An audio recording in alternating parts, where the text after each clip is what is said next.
Maraming nagre-request na magluto daw ulit ako ng balbakwa. Kaya eto mga boss, para sa inyo, in-upload ko na lang ulit. Halos 7 million din kasi ang naging views nito nung una kong in-upload. Okay mga boss, isang mabilisan lang. Magluluto tayo ngayon ng isang tunay at masarap na balbakwa.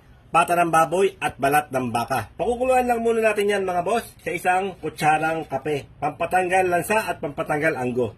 Dahil sa kape mga boss, mas lalong lumabas yung mga impurities na tinatawag. Okay mga boss, nahugasan na natin. Napalitan na rin natin ng tubig. Lagyan lang natin ng asin. Luyang dilaw. Palalambutan natin yan mga boss, siguro mga 45 minutes. Maglagay tayo ng anato oil o yung tinatawag na atsuete. O ayan ha, inuna ko na yung bawang. Sibuyas. Onion leeks o spring onion, ilalagay ko na din. Sili mga boss. Dried chili flakes. Tomato paste mga bossing o tomato sauce, pwede. Ang ating panggisa mga boss, patis.